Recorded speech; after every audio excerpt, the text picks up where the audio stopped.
after Soraya married Marcus. She was supposed to be happy. The serpent curse was gone, and she had finally married the love of her life. But happiness never came. The villagers never forgot what had happened. The truth had been revealed. Everyone knew she had once turned into a snake and lived among the wild beasts in the forest. People feared her. Some whispered that she still carried the serpent spirit and could harm them. Her friends abandoned her. Even some of her own relatives refused to visit. Soraya could not step outside without people pointing at her. One day, a group of children ran after her, clapping their hands and chanting, "Soraya is a snake. Soraya is a snake." But the shame and rejection were not her biggest problem. Jumai, the friend who had cursed her in the first place, was not done with her. Jumai was furious. She had lost everything. She was banished from the village, cast away from her family. But worst of all, Soraya had been changed back into a human and still got married to Marcus. Jumai's heart burned with bitterness. She could not accept it. "I can't allow her to enjoy her marriage while I live in pain and misery," she muttered to herself. "Which man will marry me now, knowing that I turned my best friend into a snake?" Since she had nowhere else to go, she moved to her mother's village and lived with her grandmother. At first, she lied about why she left her home. But soon, the truth came out. People hated her. They whispered behind her back, called her evil, and some even threatened to chase her away. One day, an elderly man stopped her on the street and shouted, "How could you turn your best friend into a snake on her wedding day? You deserve to be in hell, not in this village." Even her grandmother was ashamed. Though she could not throw her granddaughter out, she was deeply disappointed. Jumai refused to blame herself. In her heart, she blamed Soraya for everything. If she couldn't have peace and happiness, then Soraya would never have peace either. She made up her mind she would restore the curse. So, she traveled far to find the same native doctor who had first turned Soraya into a snake. When she arrived, she looked at the old man and said, "I want you to turn Soraya back into a snake." The native doctor stared at her for a long time before speaking. "It can be done, but it will cost you a lot." Jumai did not hesitate. "Tell me the price. I will pay anything." The old man shook his head. "It is not about money or gifts. To bring back the serpent curse, you must bind your life to it. It will demand your blood." Without fear, Jumai answered, "I am ready." The native doctor looked at Jumai and said, "Don't be in a hurry to commit your life to this charm. Once it is done, there is no going back. Go home and think about it." But Jumai refused. She was determined. "I don't need to think about it," she said firmly. "I am ready to face any consequences. Just grant me my heart's desire." The native doctor sighed. "As you wish." And he began the ritual. Using an old rusty knife, he cut Jumai's wrist. Dark red blood dripped into charm. He mixed the blood with strange powders and muttered words under his breath. Then he called Soraya's name 3 times and buried the charm deep in the ground. When he was done, he handed Jumai a small mirror. "This mirror will let you see Soraya once she turns into a python," he said. Jumai's fingers trembled as she held the mirror, but not from fear. A twisted happiness filled her heart. She had won. She returned home, her mind burning with excitement. Very soon, Soraya's life would be destroyed. Back in Soraya's home, the moment the charm was completed, she began to feel strange. Her hearing became sharper, picking up the tiniest sounds from far away. She could see clearly for kilometers, just like a snake hunting its prey in the forest. But the worst part, the forest was calling her. A deep, powerful urge pulled at her heart, begging her to leave her home and return to the wild. Soraya held her head in her hands. "What is happening to me?" she whispered in fear. "Why do I feel like the forest is calling me?" Her heart pounded as a terrifying thought entered her mind. Was she turning into a serpent again? She wanted to tell her husband, but she stopped herself. Maybe it would go away. Maybe it was just her imagination. But it didn't. That night, as she lay beside Marcus, a strange burning sensation spread through her body. She gasped and sat up. Then it happened. Her skin began to peel away, whole and intact, like a snake shedding its scales. The discarded skin shimmered in the dim light, covered in thick, python-like scales. Soraya's breath came in sharp gasps. No one must see this. She grabbed the shed skin, ran to the kitchen, and burned it. As the flame swallowed it, she prayed that the nightmare would end. But sleep refused to come. She lay awake, tossing and turning, her mind racing. Would she turn into a python completely? What would happen next? Morning came, but she told no one, not even Marcus. After their usual morning routine, Marcus left the house. Then, suddenly a bang and the door burst open. It was Marcus' mother. "Good morning, Mama," Soraya greeted nervously, but the old woman didn't respond. Instead, she pointed a finger at Soraya's face and screamed, "You snake! What are you still doing in my son's house? Didn't I tell you to pack your things and leave?" Soraya stood frozen, her lips trembling. The old woman continued, her voice full of rage. "If you are not a snake, then why are you not yet pregnant? 6 months in this family, and all you do is eat and go to the toilet. Pack your things and leave." Her shouts echoed through the compound, drawing the attention of the neighbors. People rushed in to intervene. An aged woman among the crowd sighed and spoke in a weak voice. "Is it not God that gives children? Allow her. When it is her time, God will bless her." Marcus' mother snapped in anger. "Did I invite you into this matter? You have many grandchildren. No wonder you speak to me like this. Marcus is my only child. If she cannot give me a grandchild, let her go." Other women tried to calm her down, but she refused to listen. The shouting grew louder. Soraya couldn't take it anymore. She silently walked into her room and began packing her clothes into a bag. Marcus' mother saw her and scoffed. "Yes, pack your things and leave. Leave my son alone, you snake. If I had known, I would have stopped him from turning you back into a human. What good has it done? You should have remained in the forest as a snake." Soraya bit her lips, holding back her sobs. Her hands trembled as she folded her clothes into the bag. She had endured many insults from her mother-in-law before, but today's words cut too deep. Tears poured down her cheeks. Some distance away, a small boy had been watching. His little heart broke for Soraya. Without thinking twice, he ran through the village, searching for Marcus. He found him at the village square and shouted breathlessly, "Uncle, your mother is beating your wife." Marcus' eyes widened. "Where?" "At your house." Marcus did not wait for more details. He sprinted all the way home. When he arrived, his heart dropped. Soraya stood at the doorway, holding 2 bags, about to leave. Without a word, Marcus grabbed the bags from her hands and took them back inside. Then he turned to his mother, his voice full of anger and pain. "Mama, why are you doing this to us? Please leave my wife alone." His mother pointed at Soraya, her eyes burning with hatred. "You call this a wife? She is a snake. That is why she cannot get pregnant for you. A man cannot impregnate a snake." Sensing that his mother was ready for another round of quarrel, Marcus gently took her by the arm and led her into his room. Then he fell to his knees. "Mama, please," he begged, his voice low and desperate. "Let us have peace in this house." Outside, Soraya stood, trying to steady her breathing. But no matter how softly Marcus and his mother spoke, she heard everything, every single word. Even their heartbeats thudded in her ears. Her snake's senses were getting sharper. After much pleading, Marcus' mother finally sighed in frustration. "Fine, I will leave." Then she went to Soraya. "But let me warn you, Soraya, if you don't get pregnant soon, your days in this house are numbered." With that, she stormed out. The compound fell silent again. Marcus stepped outside and approached his wife. He gently placed a hand on her shoulder and said, "Don't mind what my mother says. I am your husband, and she cannot chase you out of my house." But Soraya didn't respond.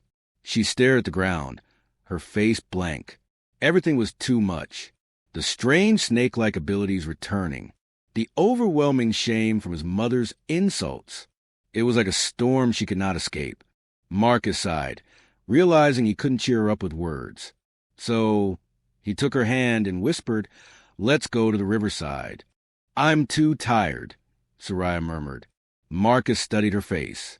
She just wanted to be left alone. But in her eyes, he saw something deeper, a sadness so heavy it crushed her spirit. He reached for her hand, squeezing it gently. "Please, let's go." After a long silence, she nodded. They made their way to the riverside and sat at their favorite spot. The place held memories, some beautiful, some painful. Soraya remembered the days when she was still a snake, watching Marcus in the shadows, seeing his grief and pitying him. Now, she was here, sitting beside him as his wife. She turned to him and whispered, "Thank you for standing up for me. But maybe your mother is right. Maybe I should leave since I can't give you a child." Marcus stiffened. Fear flashed in his eyes. Soraya could hear his heartbeat. Faster, louder, desperate. "Don't ever say that," he snapped. "Pregnancy or not, you are still my wife. And 6 months is too early to start blaming yourself." She hesitated, then sighed. "Maybe your mother is right. Maybe I'm still a snake on the inside." Marcus grabbed her hands, his grip firm. "Why would you think that? The curse was broken. It's over." Soraya wanted to tell him about her strange experiences, the heightened senses, the forest calling to her, the skin she shed like a snake. But she couldn't. She needed time to understand what was happening to her before she could make him understand. Instead, she said, "I just feel like maybe my body isn't fully human yet. Maybe that's why I can't conceive." Marcus shook his head. "There's no such thing as half human, half snake. When the time is right, you'll conceive. I believe that." They sat there for over 2 hours, talking about everything and nothing. The gentle rush of the stream, the cool evening breeze. For the first time in a long while, Soraya felt peace. And for a moment, she forgot about her struggles. Hand in hand, they walked home.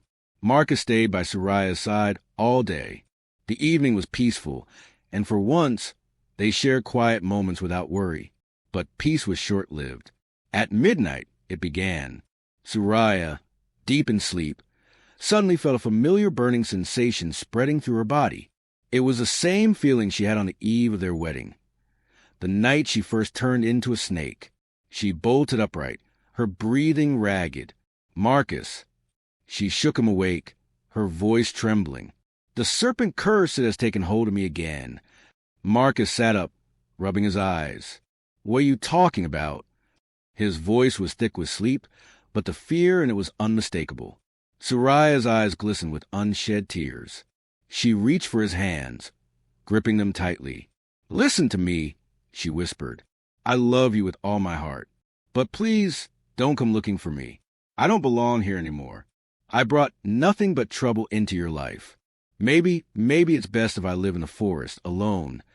Marcus stared at her, confusion and dread clouding his face. Soraya stopped this. But before he could say more, it began. Her body stiffened. A shudder ran through her spine. Her skin rippled and darkened. Scales erupted from her flesh. Her arms shrank. Her fingers fused together. Her legs twisted into a powerful tail. Marcus watched in horror as his wife transformed before his eyes. Her body was no longer human. She was a python. Marcus stumbled backward, heart hammering in his chest. Soraya, now fully a snake, slithered to the window. The forest was calling. She could hear it. The rustling of the trees, the whispers of the rivers, a voice that spoke only to her. Without hesitation, she slid through the open window and disappeared into the darkness. And just like that, she was gone. Jumai felt it in her spirit. Soraya was gone. She reached under her bed and pulled out the evil mirror given to her by the native doctor. Holding it up, she peered inside. There, in the swirling mist of the glass, she saw a massive python slithering through the village, heading into the forest. Her lips curled into a satisfied smile. At last! At dawn, urgent knocks sounded at Marcus' father's door. The old man groaned, rubbing his tired eyes as he opened it. "Marcus? What is it that couldn't wait until sunrise?" Marcus stood there, his face pale, his eyes heavy with grief. "It's Soraya, father. She turned into a python again, right before my eyes." The old man stiffened. "What? Where is she now?" "She left. She returned to the forest and told me not to follow her. Marcus' father exhaled deeply, shaking his head. Then you must go see the native doctor who transformed her. Perhaps the curse was never fully lifted. Marcus clenched his fists. But, Father, why would she tell me not to follow? The old man placed a heavy hand on his son's shoulder. She has seen much suffering in her short life. The bullying, the stigma. Perhaps she believes she is sparing you from more pain. Or maybe she is protecting you from something we don't yet understand. Marcus' jaw tightened. I don't care. I won't give up on her. Without another word, he turned and strode back home, determined to seek out the native doctor. Soraya was back in the forest. The air was still, the trees whispered, and the animals moved without fear. Just like before, they accepted her. Unlike the village, there were no gossiping tongues, no whispers behind her back, no cruel stares or fingers pointing at her stomach. Here, she was free. But freedom came with a price. She missed Marcus. She missed his gentle voice, his unwavering love, the way he stood by her even when the whole world turned against him. She thought of how his friends had pressured him to leave her, how they had abandoned him when he refused. She whispered to herself, maybe leaving was for the best. With time, he will find another woman. He will be happy again. But deep inside, she knew the truth. She would never love another. Maybe the gods had destined her to remain a serpent. Maybe she was always meant to live in the forest, alone. But back in the village, Marcus had only one mission, to bring Soraya home, no matter what it took, no matter who or what stood in his way. He would fight for her. He would die for her. Without wasting time, Marcus gathered what he needed and set out. His feet carried him toward the shrine of the native doctor, the very man who had broken the curse before. By the time he arrived, the old man was sitting before a dimly lit fire, grinding strange herbs in a wooden bowl. Marcus dropped to his knees. I saw it with my own eyes. She turned into a python right in front of me, and then she left. She told me not to come after her. The native doctor sighed and reached for his staff. His face was unreadable. Without a word, he began his rituals. He chanted in low, ancient tones. The air inside the shrine thickened. Smoke curled from burning incense.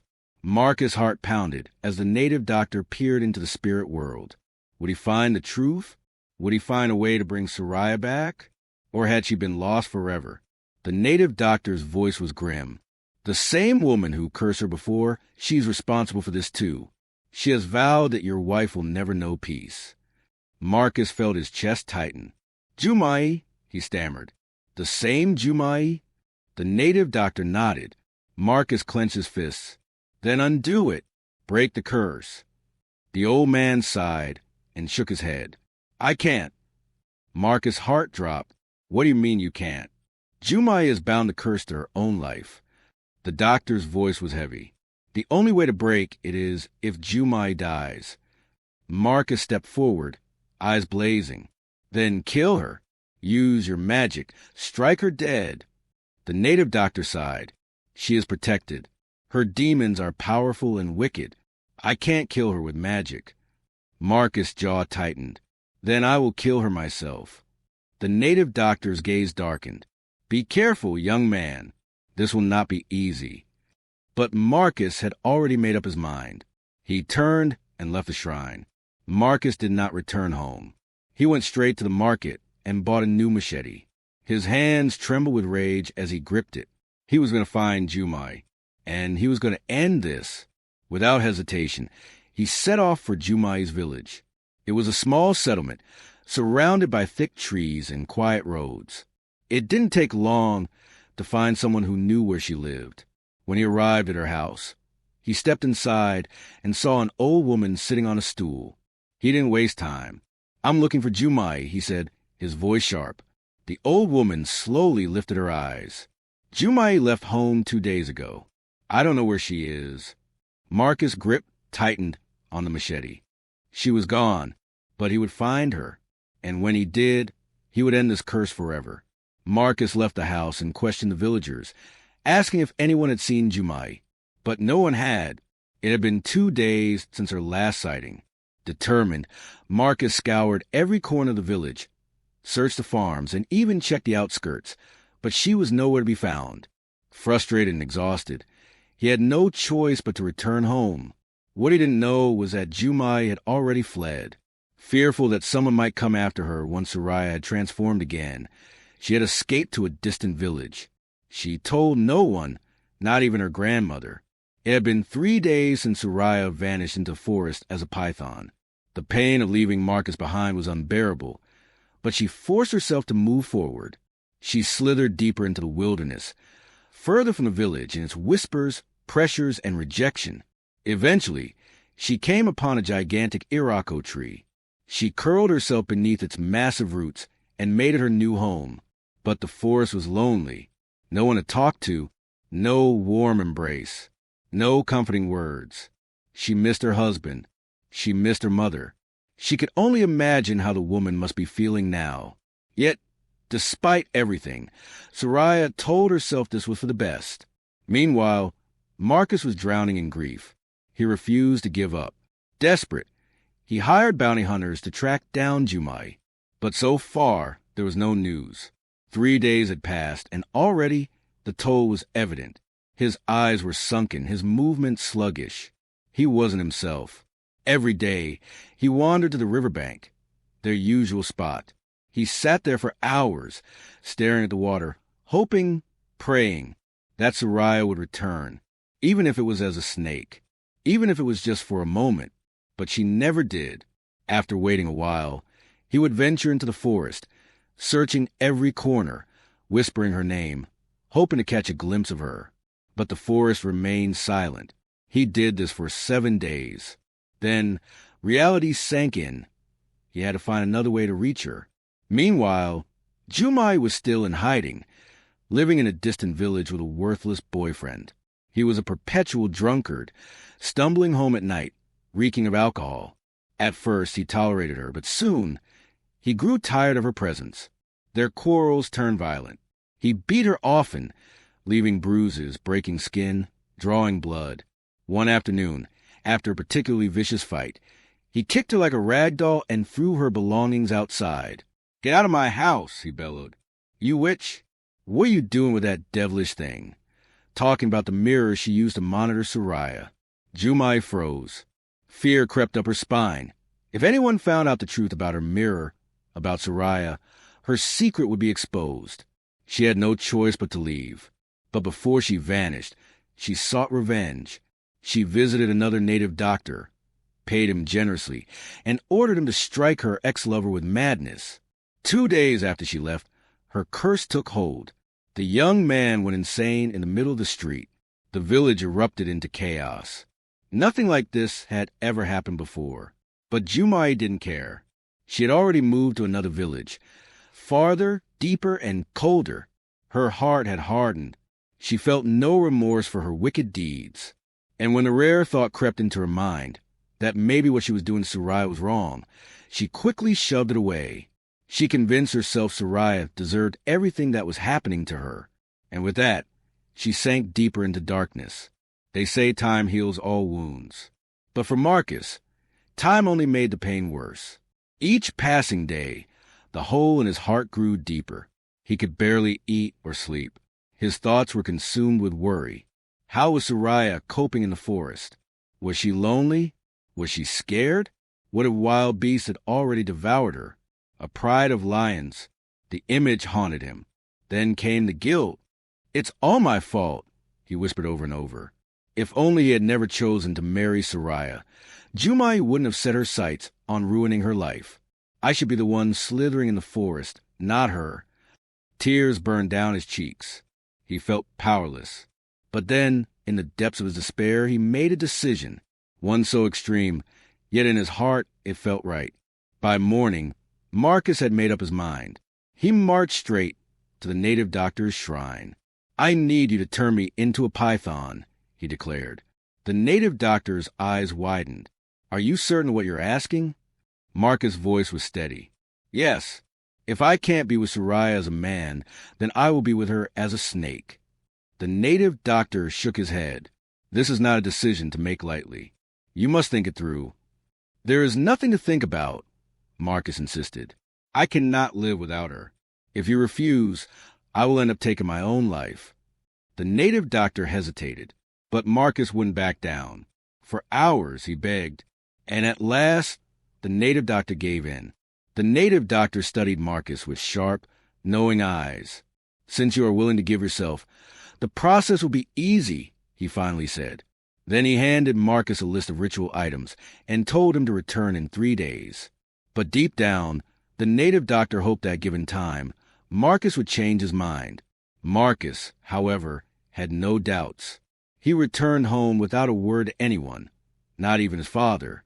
He knew no one would support his decision. Silently, he gathered the items for the ritual, his mind set on one thing, being with Soraya again. Meanwhile, in the heart of the forest, Soraya had accepted her fate. At least here, no one insults me for being barren. Yet, no matter how hard she tried to mask her pain, it remained. Her love for Marcus hadn't faded. If anything, it burned stronger. A part of her longed to return to the riverbank, their secret spot. What if Marcus was there waiting? But she never did. She wouldn't let herself hope. The 3rd day arrived, and the native doctor was surprised to see Marcus early in the morning. His resolve as strong as ever. Marcus presented the items, and the native doctor got to work. He prepared the charm, chanted the incantations, and in a flash, Marcus transformed into a massive African rock python. He slithered across the ground, his human form completely gone. But he felt no fear, no regret. Being a magical creature, he could sense Soraya's presence deep within the forest. Without hesitation, he headed toward her. For 4 days, he moved through the wild, navigating through thick trees and across rivers, until finally he spotted her, coiled on the branches of a gigantic iroko tree. Soraya's golden eyes widened in shock when she saw him. "Why would you do this?" she asked, tears falling down her face. Marcus lifted his head, his voice soft but firm. "I'd rather live as a snake and be with you than remain human without you." Soraya shook her head. "This is too much. You shouldn't willingly sacrifice your human form for me." But far away, Jumai watched them through her enchanted mirror. When she approached her native doctor, he confirmed the unthinkable. The second python was Marcus. Fury boiled within her. How dare he choose that wretched girl over his own life? She seethed. Her jealousy turned to rage, and she vowed to destroy their union, once and for all. Back in the village, Marcus' disappearance shook his family. They searched tirelessly, their desperation growing with each passing day. Then came the shocking truth. Their son was no longer human. His father's grief twisted into determination. "I will bring my son back," he declared, "no matter the cost." Unaware of the storm brewing, Marcus and Soraya lived happily in the forest side by side. For them, love had conquered all, but fate had other plans. Thanks for watching.